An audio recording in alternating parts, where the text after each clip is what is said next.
Hi, I'm Joe Graydon. I'm Terry Graydon. Welcome to this podcast of the People's Pharmacy, where we bring you the stories behind the health headlines. This podcast is brought to you by Redix Industries, makers of Utterly Smooth Body Cream. 800-345-7339, on the web at uttercream.com.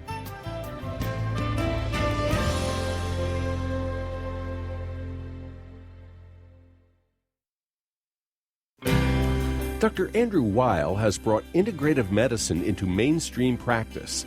Like us, he believes that good health begins in the kitchen. This is the People's Pharmacy with Terry and Joe Graydon.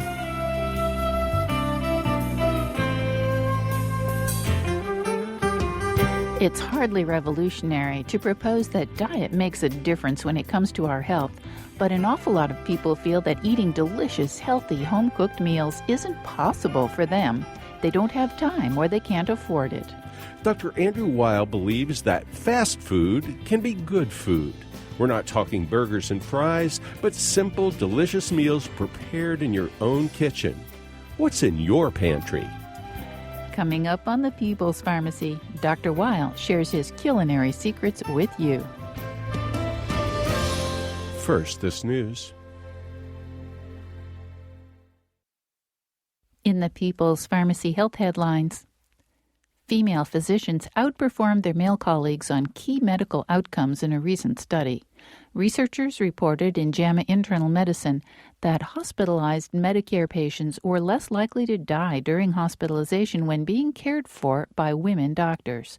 They were also less likely to be readmitted within 30 days. The authors estimate that if male doctors performed as well as their female counterparts, 32,000 fewer older Americans would die every year. The study was based on an analysis of more than 1.5 million Medicare patients who had been hospitalized. Within 30 days of hospitalization, these individuals, who were being treated for a range of medical problems, fared better if their physician was female. The researchers could not explain why outcomes were better. Other studies have suggested that female doctors spend more time communicating with patients and their families and are more likely to follow clinical guidelines. Perhaps this helps explain the difference noted in this study.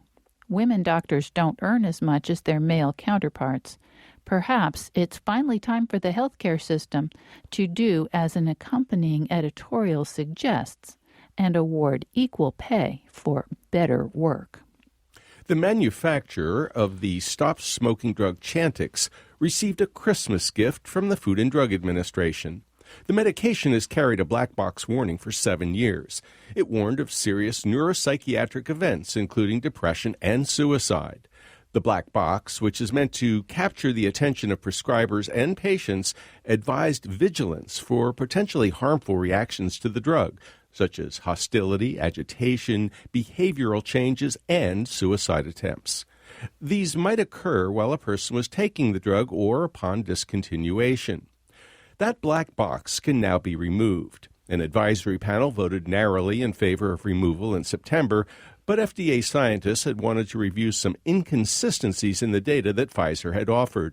It had conducted a randomized trial of Chantix, Zyban, nicotine patches, and placebo in 8,000 smokers, including some with pre-existing psychiatric illnesses. Last week, the agency concluded that the black box could go, but that the serious side effects it mentioned should be included elsewhere in the label. The label's also supposed to say that Chantix is more effective than other medicines to help people stop smoking. European regulators lifted a similar black box from prescribing information there earlier in the year. Critics of the FDA decision point out that physicians may be less likely to warn patients about depression, suicidal thoughts, violent acts, psychosis, or other serious psychiatric side effects now that the black box is gone. An interesting new treatment for early-stage prostate cancer is making headlines. Researchers describe a unique approach called vascular targeted photodynamic therapy, or VPT. In this study, men diagnosed with low-risk prostate cancer went through anesthesia and an MRI, while optic fibers were threaded into the prostate tumor. Then the drug pedilaporfin, extracted from deep-sea bacteria, was injected. This compound is light-sensitive. Once it has penetrated the prostate gland, red laser light is sent through the fibers to activate the drug and kill cancer cells. Healthy tissue is supposed to remain unharmed. This procedure has been tested in 415 men at 47 medical centers across Europe. After 2 years, about half the men who underwent VPT were judged cancer-free.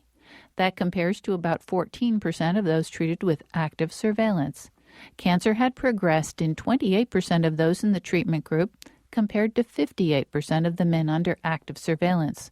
Whether this treatment will work for more advanced prostate cancer remains to be determined. Over 100 years ago, people with tuberculosis were treated in sanitariums where they were supposed to receive plenty of sunlight. Physicians thought this would help control their infections. Now, researchers report that exposure to sunlight may activate T cells so they move more rapidly throughout the body. T cells play a crucial role in natural immunity. When they become more mobile, they do a better job fighting infection and cancer. Perhaps this discovery explains why people who are exposed to more sunlight are less likely to develop autoimmune diseases and cancer. And that's the health news from the People's Pharmacy this week.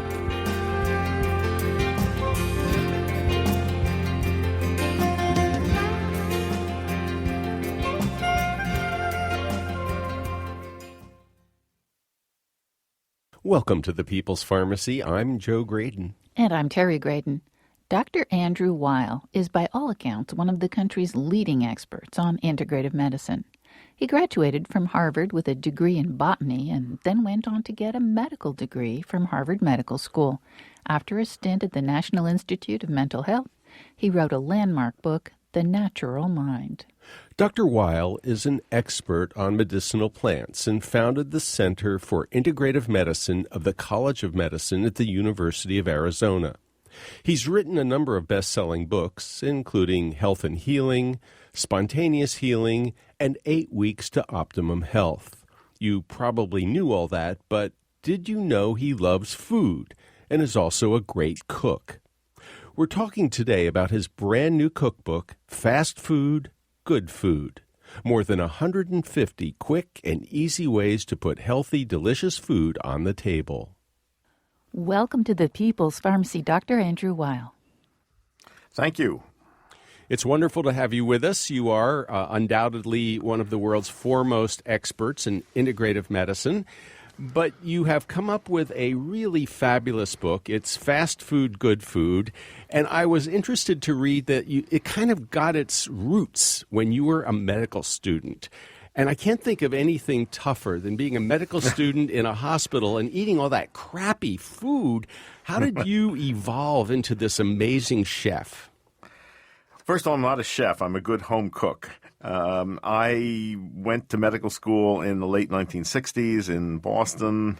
In those days, there were 72-hour shifts and medicine and surgeries. That was a long time in very depressing hospitals where the only food available was just awful. And coming out of those stints, I was in such terrible mental, emotional states, and I discovered that cooking was a way out of them, that envisioning something wonderful to eat and then shopping for ingredients, cutting vegetables, making things, and then manifesting this idea that I had in my head was a great way to get my mental state back in good balance. I think a lot of people could really take a lesson from that. Now, I'm assuming that back in the 1960s, even in Boston, you didn't have access to quite as many wonderful ingredients as we do today. No, I think that's been a very terrific change, that the quality of ingredients, the variety of foods available, in restaurants, all this is great. At the same time, I am a little disheartened at how few people are cooking. Sales of cookbooks are at an all-time high. Viewers of cooking shows on television also at an all-time high, and yet it looks as if fewer people are cooking than ever. Well, what I don't understand is why they're buying these gorgeous cookbooks and then not using them and not enjoying them. What's going on? I think it's entertainment. It's cooking as entertainment, that people like to buy cookbooks, look through them, look at the pictures, but they don't make the food. And most people tell me they don't have time to cook. It's too hard. They don't know how to do it, but they seem to be very entertained by looking at cookbooks and watching cooking shows on television. Well, I really like the emphasis of this beautiful book, Fast Food, Good Food. And it is so beautiful that I have to make sure I've got my mouth closed when I'm looking at these pictures so I don't drool on the book. But when I read the recipes, they're not difficult. These recipes are easily within the range of a moderately experienced home cook. As you point out, you don't have to be a chef to cook these wonderful recipes. You can be a good home cook. Well, many of these recipes can be made in 30 minutes or less, a number of them in 15 minutes or less, with familiar ingredients or ingredients that are easily gotten. They don't involve complicated techniques, and they produce results that I think are delicious and very appealing. Well, it's so interesting that I think what has happened over the last 20 years is people have this image of health food, and it's low fat, and quite candidly, the expectation is it's not going to taste very good. It's going to be like cardboard, and it's not going to have very many good spices in it. It's just going to be bland, and it's going to be mostly vegetables and just aren't very tasty. And yet you have kind of turned that upside down. Your recipes are very healthy. They're easy to make. They're fast, but they also taste good. Well, I'd put the taste good first. And for much of my professional life, I've tried to convince people that there is no opposition between food that's good and food that's good for you. Most people imagine that eating healthy means giving up everything you like. And I have to say that when I've gone to restaurants that advertise themselves as being healthy, I think most of the time the food is boring or weird or both. We've all been served absolutely dreadful things that we've been told are healthy, but it doesn't have to be that way. And above all, food has to taste good. Then it'd be great if, in addition, it would adhere to cutting-edge nutritional science, and that's what I've tried to bring together in my writings about food. Tell us a little bit about the cutting-edge nutritional science, because starting at the time when you were in medical school in the late 1960s, nutrition science has really changed a great deal. Back then, you were never supposed to eat an egg.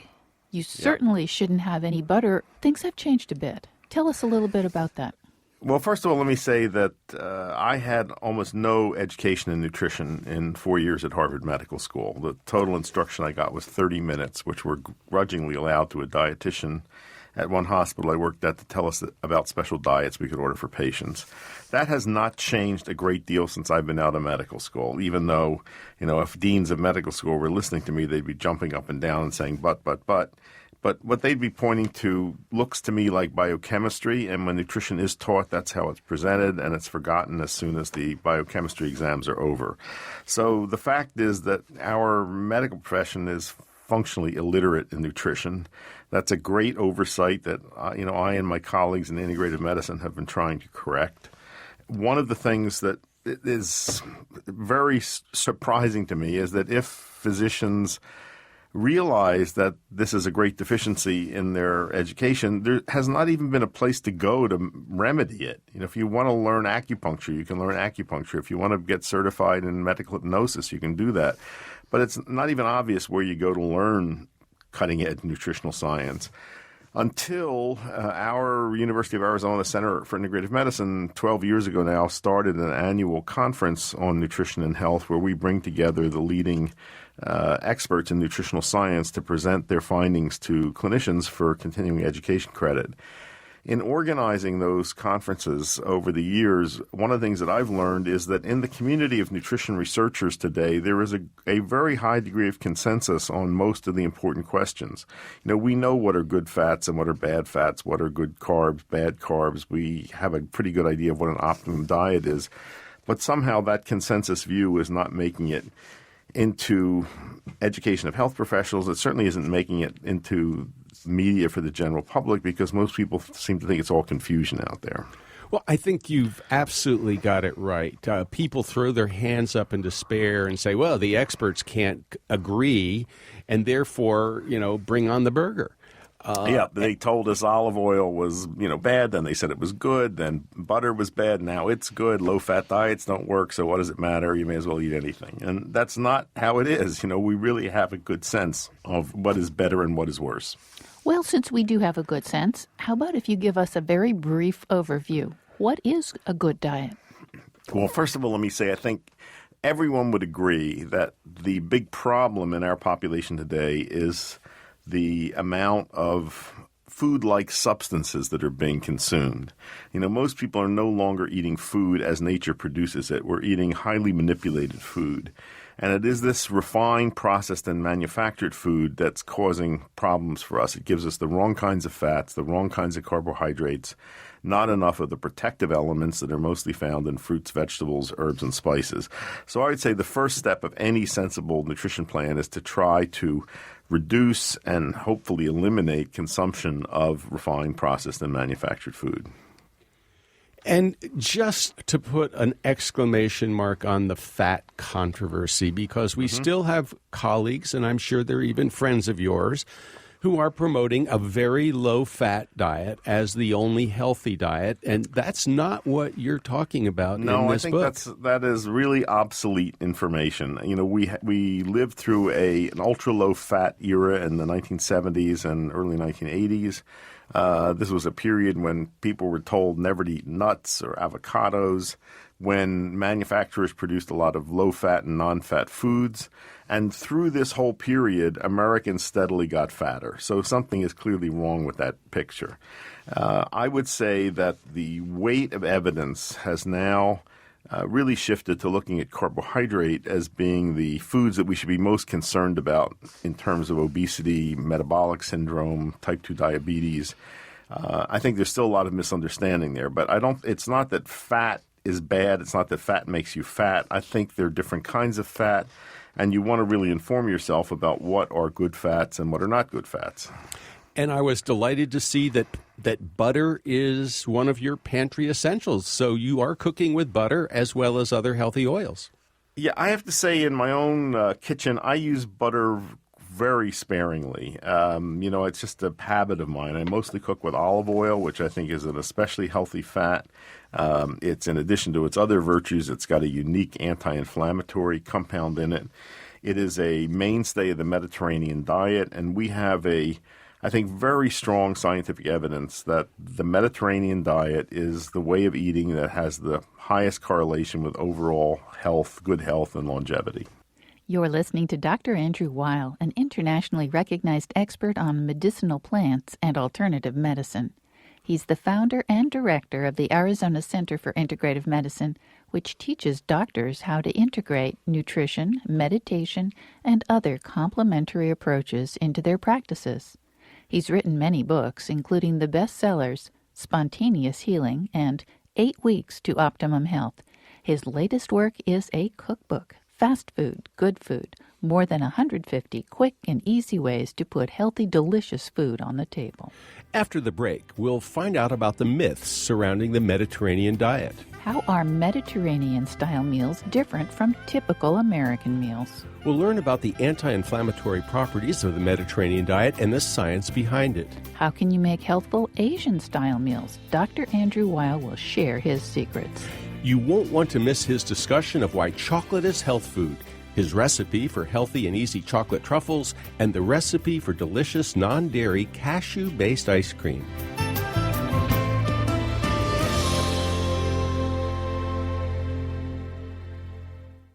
You're listening to The People's Pharmacy with Joe and Terry Graydon.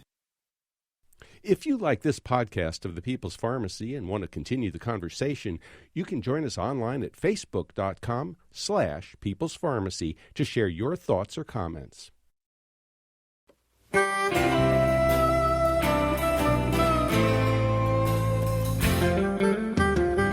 Welcome back to The People's Pharmacy. I'm Terry Graydon. And I'm Joe Graydon. The People's Pharmacy is made possible in part by Red X Industries, makers of utterly smooth creams and lotions that deeply moisturize to make dry skin feel soft and smooth. The number's 800-345-7339. The website is uttercream.com. and by Squatty Potty, the original toilet footstool that creates healthy toilet posture. You can learn how squatting relaxes the colon and allows for easier, healthier elimination at squattypotty.com. If you'd like to order a CD of this show, you can call 800-732-2334. Today's show is 1014. That number again, 800-732-2334, or online at peoplespharmacy.com. Today on the People's Pharmacy, we have the honor of speaking with Dr. Andrew Weil. He's one of the country's leading teachers of integrative medicine through his books and speaking engagements. He founded and directs the Arizona Center for Integrative Medicine at the University of Arizona College of Medicine. He also holds the Lovell Jones Endowed Chair in Integrative Rheumatology and is clinical professor of medicine and professor of public health. We're talking with him about his latest project, a beautiful cookbook called Fast Food, Good Food. Dr. Andrew Weil, we've heard so much about the Mediterranean diet, and I think everybody now recognizes that it is indeed a healthy diet, even though it may be higher in fat than they used to be told was good for them. But I think there are a lot of myths around the Mediterranean diet, and I think for a lot of our listeners, it's like, okay, if I want a really good meal, maybe I'm going to invite friends. I'll have salmon and I'll have broccoli, and maybe I'll have a little salad on the side, because that's sort of the quintessential Mediterranean diet. And yet in your cookbook, you have so many recipes that are quite different from that quite healthy meal, but it kind of help us understand that the Mediterranean diet is more than just salmon and broccoli. Okay, first of all, the Mediterranean diet, as we talk about it, is a composite of ways of eating in portions of Spain, Italy, Greece, North Africa, the Middle East. But the fact is that if you go to those regions today, many people are not eating that way anymore. They're eating more like us, because American fast food and other ways of eating have really penetrated to many of these areas. The essence, I think, of a Mediterranean cuisine are relatively minor use of animal foods, of meat especially, which is seen more as an occasional feast food rather than the centerpiece of every meal. Lots of vegetables of very high quality and fruit. Fish, especially some oily fish that provide omega-3 fatty acids. Whole grains. Bread is eaten, but it's bread of very good quality. Pasta in moderation. Olive oil is a main cooking fat. Sugar in relatively modest quantities. Red wine, if people want to do that. But I think one should also realize that in the traditional Mediterranean cultures, it's not just the food. It's also that time is taken to enjoy meals in social settings. When you go to restaurants in countries like Italy, you're not hurried out of them. Meals may take a couple of hours. They're eaten leisurely, and people enjoy food. I think another problem in North America is that we tend to see food as the enemy. It's a minefield out there. And in France and Italy, people don't have those kinds of hang-ups. They enjoy food. They take pleasure from food, and they have much higher quality food available to them. Well, I think they do. They look forward to a good meal. They appreciate a good meal. They recognize that it may take time to put together a good meal, and they want to share it with friends. And, they might drink a glass or two of wine while they're sitting around the table sharing with friends. Well, Dr. Weil, let me share with you a dinner that we had, one of the more memorable meals, I think, in our lives. A couple years back, we were visiting friends in Italy, and we went to a little fish restaurant about, what would you say, 45 minutes from Venice? Maybe even closer, but it was on the mainland, not on the island. And we showed up, I think it was around 10 o'clock at night. And there was only one other family there. They were having a celebration, and we basically had the restaurant to ourselves. And we basically ordered from a non-menu. Our Italian friends just sat there and ordered without looking at the menu, and ordered and ordered. It was amazing. Everything was fish. As Joe mentioned, this was a seafood restaurant. It was fish and it was vegetables.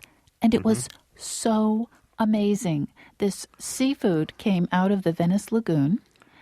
Some of it was very, very specific. You won't find it anywhere else in the world. And it was prepared perfectly. And I don't think we got out of the restaurant until about 1:30, 2 o'clock in the morning. And, it was phenomenal. And our Italian is not all that great, but we were able to listen and participate and enjoy the food. Well, the idea of Americans going out to eat at 10 o'clock at night and finishing at 1:30 is kind of bizarre. And yet I suspect you've had similar experiences.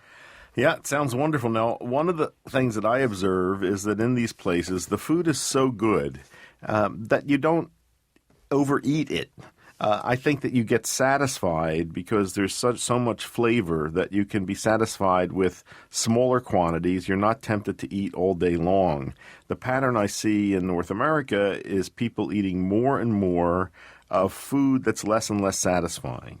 I think that flavor has disappeared from our food. It's been attempts to make it up by adding all sorts of flavors, both natural and artificial, to food.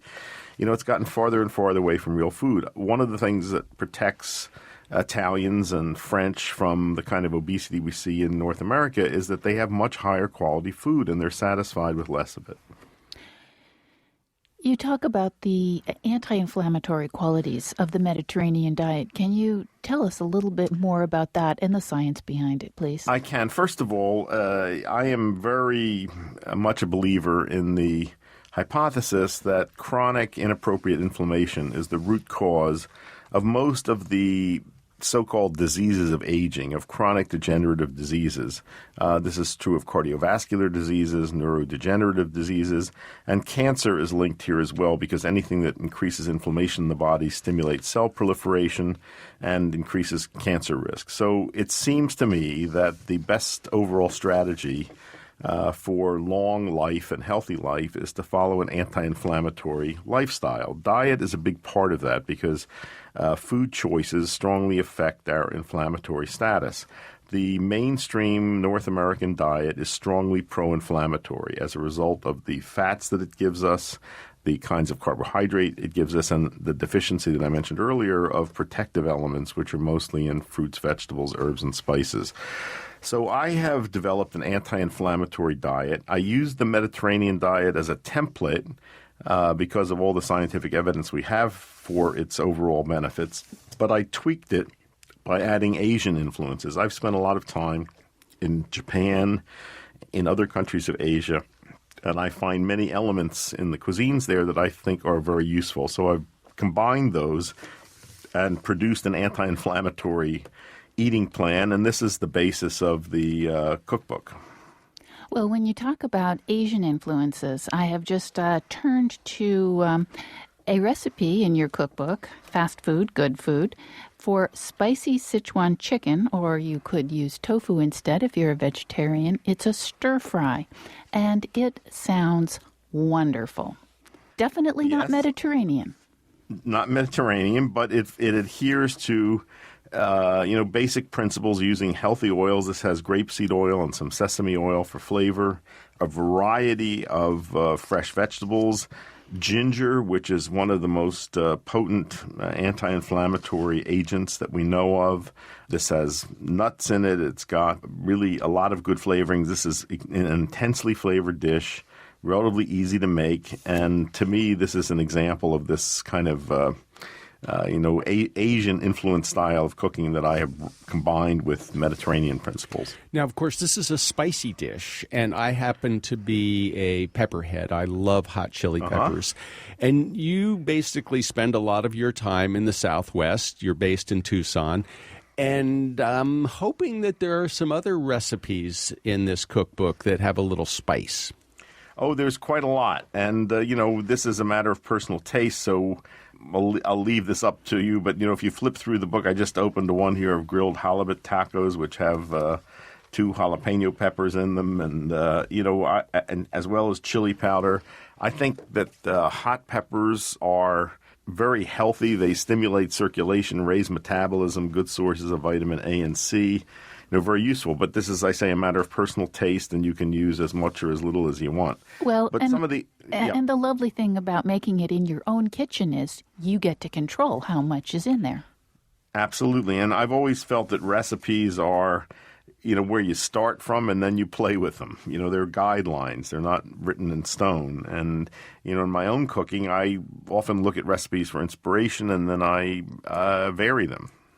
And it always amuses me because we write a lot about home remedies. People want to know the absolute specifics, how many raisins and gin-soaked raisins and how long should they wait until the gin evaporates, and as if there were some, magical scientific formula. And I think the same thing is true about recipes. The ability to change them to suit your own particular flavor love is going to make a huge difference in how you make them. You don't have to follow every single ingredient in the book. You don't necessarily have to, use the exact same proportions, but you're giving them guidelines. Absolutely. In fact, I wrote in the introduction to this book, keep in mind that recipes are made to be tinkered with. Feel free to experiment with them, changing ingredients to suit your taste. Above all, keep it simple. And another thing you wrote in the introduction I really like is cooking should be fun. Definitely. It's not, and this is, I think, in a way, the TV cooking shows and some of the cookbooks are counterproductive because they make people think this is going to be so difficult that they can't possibly do it. Well, it's also a war. I mean, it's like you have to beat the other guy. And so I think a lot of people, when they walk into the kitchen, especially if there are a couple of people involved, there are disagreements, and it's like, wait, why are you fighting over food? It should be fun. It's fun. I also find it's great fun to cook with other people, and I think it can be a social activity. It's a good test of compatibility to work together productively in the kitchen. Give us a little rundown, if you would, please, about the very basics that people need in their pantry to be able to cook a healthy diet like the one that you're presenting in this beautiful book. There's a section at the beginning of the book of pantry essentials, starting with things like olive oil with good mustard, with the kinds of spices that you're going to need. I mentioned ginger as one of the very powerful natural anti-inflammatory agents. Another one is turmeric, the yellow spice that's in mustard and curry powder, which is an even more powerful anti-inflammatory agent. Various whole grains. I recommend maple syrup as a general sweetener, and a number of the recipes have small amounts of maple syrup in them as a sweetener. Asian mushrooms, which you can get both fresh and dried, which have really quite remarkable health benefits, cancer protective, immune enhancing. These are just some of the things, but I can't imagine life without Parmesan cheese. I keep very good quality Parmesan on hand. It lasts for a very long time, and grate it fresh as I need it. Now, you have almond flour in your pantry essential list, and I'm guessing that a lot of our listeners are not that familiar with almond flour or what they would do with it. This is a meal made from raw blanched almonds. There's a recipe for ridiculously good triple chocolate brownies that uses almond flour. It's a flavorful ingredient. One caution about it is it goes rancid quickly, so you want to keep this in the freezer. Use it up quickly, smell it before you use it. But it's a novel ingredient. And there are a number of items called for in recipes that people may not have on hand, and I've really made an effort to tell you where you can get them. A lot of these things can be ordered online. And many products are on Amazon.com. There are good sites that have Asian grocery items. So it's really easy to get all of this stuff. You're listening to Dr. Andrew Weil. The book is Fast Food, Good Food. You mentioned ridiculously delicious triple chocolate brownies. Tell us about chocolate. I've long been convinced that chocolate can be health food, but not everyone agrees with me. Well, you will find no disagreement from me. I think there is very solid scientific evidence that good quality chocolate, and by that I mean dark chocolate that has at least 70% cocoa in it, is beneficial for the heart, for the blood vessels. It lowers blood pressure, lowers cholesterol. It is a very good source of antioxidants, really actually even better than red wine or green tea, both of which I also recommend. But I think it is very healthy to include dark chocolate in the diet, even on a regular basis, not immoderate amounts of it. And I'm not talking about chocolate truffles. I'm talking about plain dark chocolate. Although you do have a recipe for truffles. I do, and this is I think actually it's an interesting recipe that really doesn't use any added sugar. The sweetness comes from ground up dates. And this is an utterly simple preparation that is just that makes something really quite delicious. Well, I find that rather incredible because when I see truffles, I think, you have to be some kind of genius with chocolate to be able to make them yourself. And yet your recipe makes it appear that even I could make a chocolate truffle. I mean, this couldn't be simpler. You use finely chopped, diced, dried apricots, dark chocolate, some raw almonds, pitted and chopped up dates, some grated orange zest, pinch of sea salt, little coconut. I mean, it's a snap to make these. You roll them into balls, and they are just delicious. So if you can make mud pies, you can make these Yes. truffles. Okay. Dr. Andrew Weil, you've talked about chocolate. It's a great dessert. But, are there any other dessert recipes in the book that could actually be good for you and still taste wonderful? Well, there's a dessert that I call cashew scream. This is something that I make quite frequently at home. It's a frozen dessert, an alternative to ice cream that I think is fairly healthy. You make cashew milk. You can buy cashew milk, but it's very easy to make it at home by just grinding raw cashews in a blender until they're fine, adding cold water, and the ratio of water to nuts, depends on how rich or lean you want the milk. And then this you just blend with frozen fruit like berries, sweetened with a bit of maple syrup, and you've got an incredible frozen dessert. And many people will not even know that this is not ice cream. And it's a much healthier fatty acid profile than you get from cream, much lower in calories, and it's mostly fruit. So it's a good way of getting all of the health benefits of fruits like berries. You're listening to Dr. Andrew Weil, director of the Arizona Center for Integrative Medicine at the University of Arizona College of Medicine. He has written a number of books, and his latest is a cookbook, Fast Food, Good Food, more than 150 quick and easy ways to put healthy, delicious food on the table. After the break, we'll learn how to use Mediterranean-based recipes as a template, not a prescription. The Mediterranean diet's not just pasta. How can you lower the glycemic impact of Mediterranean diet carbs? We'll find out how to cook some unfamiliar but tasty grains like farro and kasha. We'll also discuss the controversy over gluten sensitivity and why its prevalence seems to have increased so much over the last decade. Do fermented foods change the gut microbiome? And is organic food worth the increased price?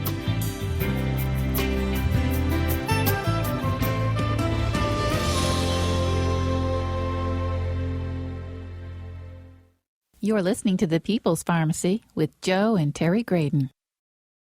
If you're enjoying this People's Pharmacy podcast, why not head over to our website where you'll find a wealth of information on medications, conditions, home remedies, and ways to keep yourself healthy. You'll find it all at peoplespharmacy.com.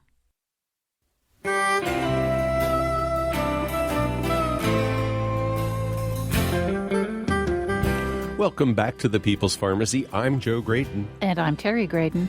The People's Pharmacy is brought to you in part by Squatty Potty, the original toilet footstool that creates healthy toilet posture. You can learn how squatting relaxes the colon and allows for easier and healthier elimination at squattypotty.com. And by Redix Industries, makers of utterly smooth foot cream with shea butter, helping dry, cracked feet feel soft and smooth. The number's 800-345-7339. The website is uttercream.com. If you would like to buy a CD of today's show or any other People's Pharmacy broadcast, you can call 800-732-2334. Today's show is number 1014, That number again, 800-732-2334, or you can place the order online at peoplespharmacy.com.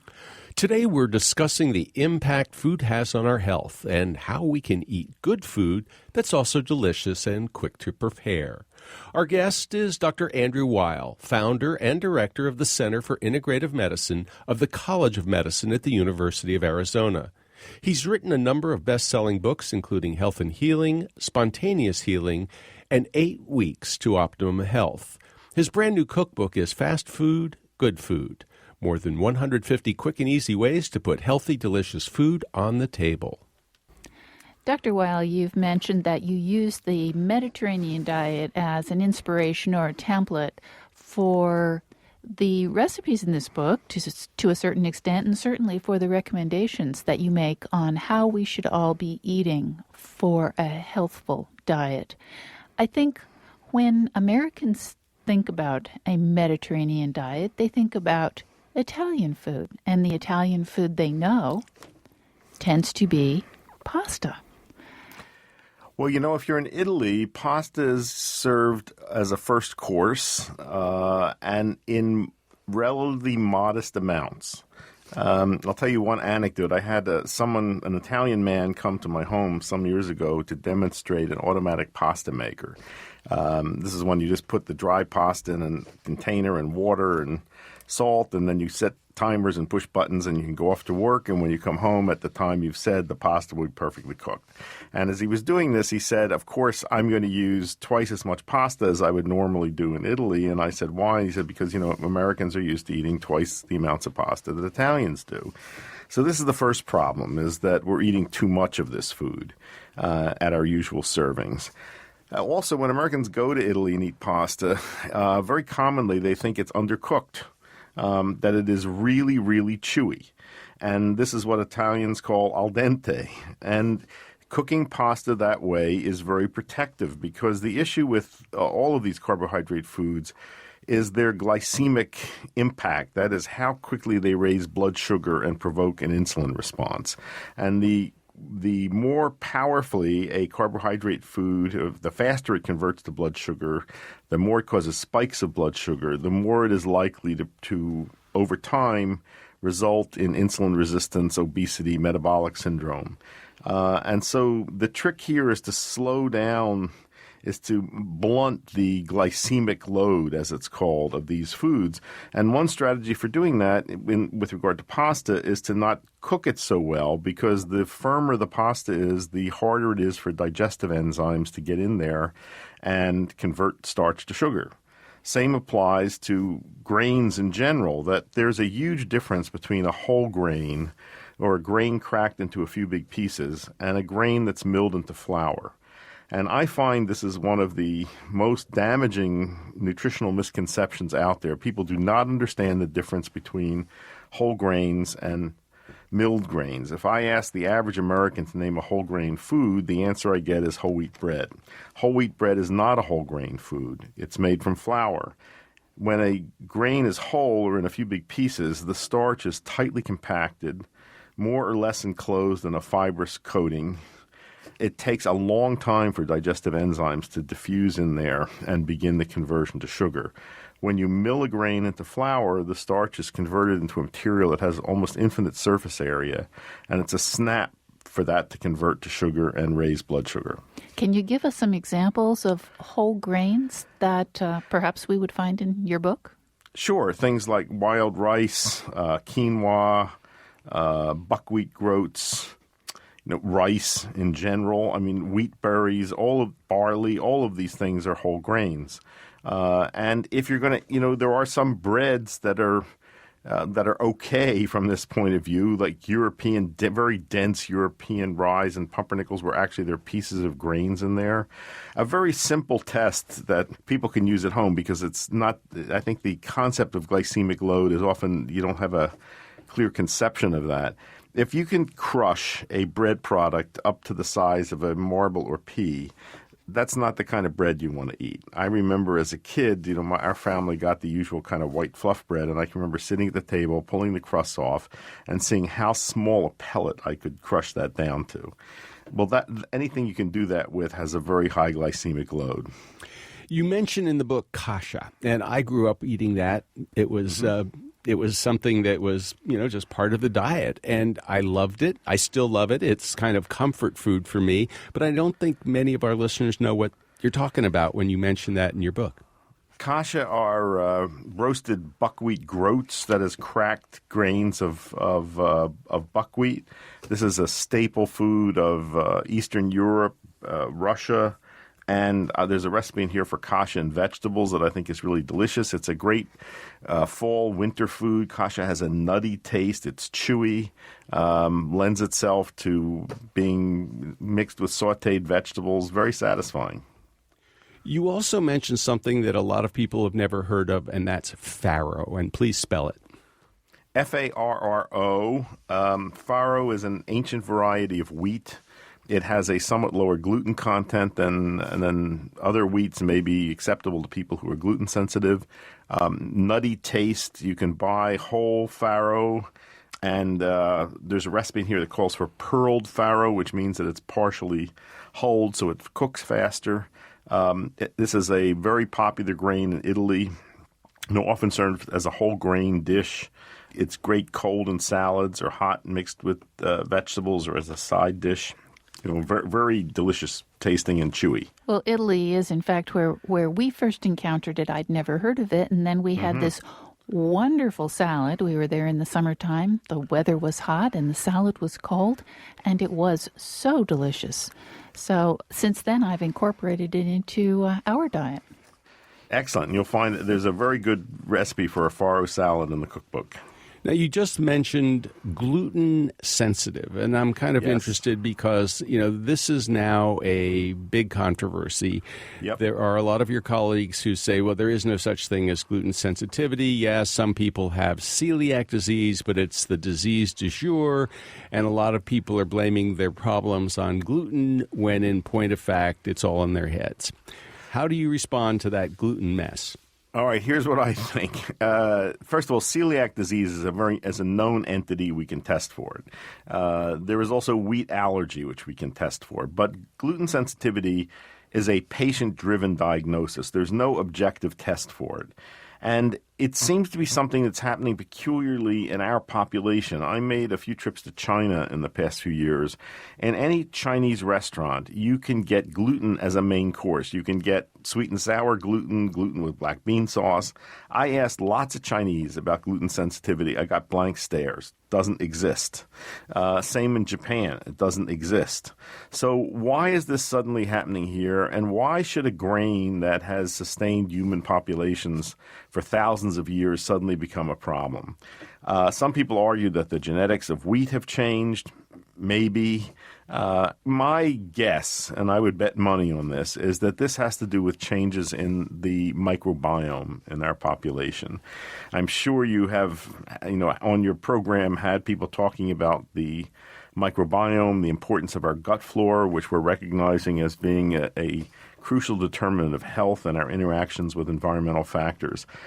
There is very strong reason to think that the microbiome in the North American population has changed drastically in the past 50 years as a result of four factors: the unbelievable overuse of antibiotics, the increased consumption of unnatural food, this industrialized food-like substances that I talked about earlier, the rise of cesarean section, which is now 1 in 3 births. When babies are born vaginally, the organisms that colonize the gut come from the birth canal. When a baby is born by C-section, they come from the skin. Very different population of organisms. And the decline of breastfeeding. Breast milk contains unusual carbohydrates that are indigestible, but they are prebiotics that favor the growth of certain organisms over others. So when you put all those together, I think the human microbiome has changed enormously, and I think this is really going to turn out to be the root of the rise of allergy, of autoimmunity, of asthma, of probably conditions like ADHD as well. And I would bet that this is why we're seeing an increase in sensitivity to gluten. Oh, well, that's very intriguing because what we have heard from various experts who have talked to us about the gut microbiome is that each of us has kind of an individually distinctive ecology inside of us, but it is possible with some effort to shift that gut microflora, Yes, depending a little bit on what we eat and obviously what antibiotics we avoid. One way to shift it, I think, is by adding on a regular basis fermented foods to the diet. And I think this is a very healthy thing to do, whether that's fresh sauerkraut, living pickles, fermented milk products, fermented soy products. I think these are very good to have in the diet. Well, you just mentioned pickles. And, I love pickles, have to admit it. But we've been told, no, you shouldn't be eating pickles. There's too much salt. And I remember an article, I think it was called, A Piece of My Mind, found in the Journal of the American Medical Association.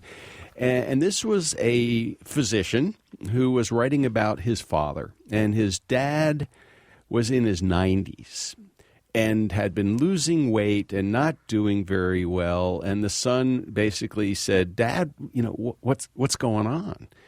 And the dad said, well, I went to see my doctor, and my doctor said that my old doctor died, so now I have a new doctor, and the new young whippersnapper said no more salt. And so no more lox, no more bagels, no more pickles, no more all of the foods that I have loved all my life. And so food just doesn't taste good anymore. And so here's this 90-plus-year-old father who's sort of wasting away because he's just not eating and not enjoying his food. So help us understand where this salt stuff stands. It's been very controversial. I think this remains controversial, and there are two very divided camps, and both can produce evidence to support their point of view. I think it's very clear that some people are salt sensitive. These are people, if they eat salt, their fingers swell and rings don't fit on their fingers. It's possible that for most of us, however, salt in the diet is not a major factor that influences health. But as I say, this remains controversial. There's evidence that in hunter-gatherer societies that we don't see age-related development of hypertension. That this may be something that happens in our civilization because of our salt consumption. I think it's relatively easy to unlearn a taste for salt. And an obvious way to start there is by eliminating foods from the diet that are coated with salt, like pretzels and chips. But the major source of excess sodium in the North American diet is again, it's refined, processed, manufactured food. And I think if you get away from that, right there you're ahead of the game, and then you can have some pickles, and you can rinse them when they come out of the brine to reduce some of the excess sodium on them. But I think it's processed, refined food that is the major source of the excess.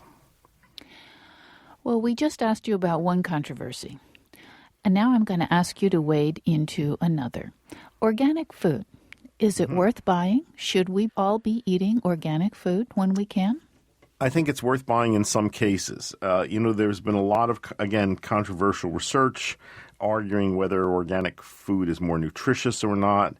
There's evidence on both sides. But I think what the main reason for eating organic is for what you're not getting, that this is clearly a way to reduce your intake of residues of agrochemicals that can't be good for us. The only question is how harmful they are. But I think given the fact that organic food is more expensive and more difficult to get, you want to prioritize what you buy. I rely on the information put out by the Environmental Working Group in Washington, D.C. They have a very good website, ewg.org. They're the people that put out lists of the dirty dozen, the 12 crops that are most contaminated with pesticide and agrochemical residues, and the clean 15, the crops that tend to be least contaminated. So if you're dealing with something on the dirty dozen list, like strawberries or peaches or green beans, I think you either don't eat them or you try to get organic versions. On the other hand, if you're on the clean 15 list, avocados, bananas, it doesn't matter that much, and there's no point in spending the extra money on organic versions. So in summing up, Dr. Andrew Weil, the father of medicine, Hippocrates. Integrative medicine. Well, I'm talking about Hippocrates, that father of medicine. You Yes. may be the father of integrative medicine, Okay, but got Hippocrates goes back a little further, and he Yes. said, let food be your medicine. So in summing up, fast food, good food, what would you like our listeners to know about this beautiful cookbook?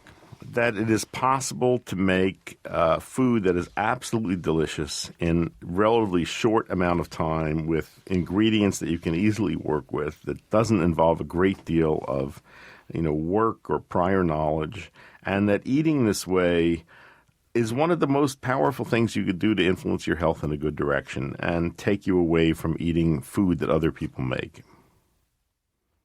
Dr. Andrew Weil, thank you so much for talking with us on the People's Pharmacy today. You're very welcome. Thank you for having me.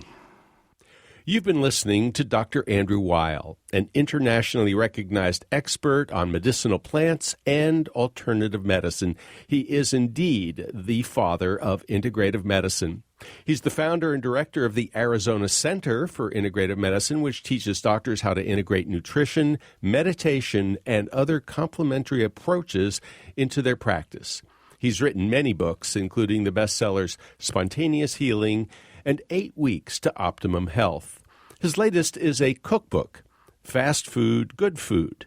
More than 150 quick and easy ways to put healthy, delicious food on the table. It's really beautiful. Lynn Siegel produced today's show. Al Wodarski engineered it. Dave Graydon edits our interviews. The People's Pharmacy is produced at the studios of North Carolina Public Radio, WUNC. The People's Pharmacy theme music is by B.J. Liederman. The People's Pharmacy is made possible by Red X Industries, makers of Utterly Smooth Extra Care 20 Cream, with 20% urea for extra skin protection. The number's 800-345-7339. The website is uttercream.com. If you would like to purchase a CD of today's show or any other People's Pharmacy broadcast, you can call 800-732-2334. Today's show is number 1014.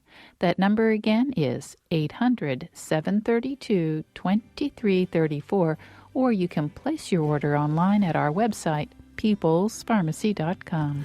When you visit our site, you can check out information on prescription drugs, herbal medicines, and home remedies.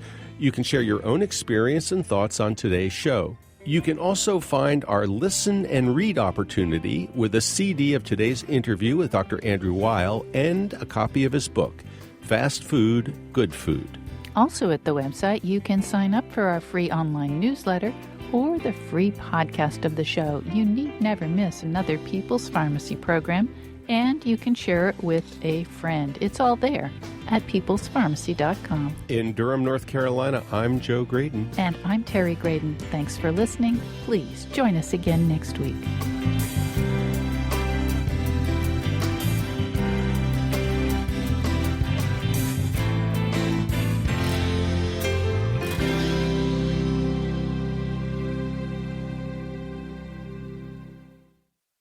We hope you enjoyed this podcast. If so, please consider taking a minute to write a review on iTunes. And thanks for listening to The People's Pharmacy.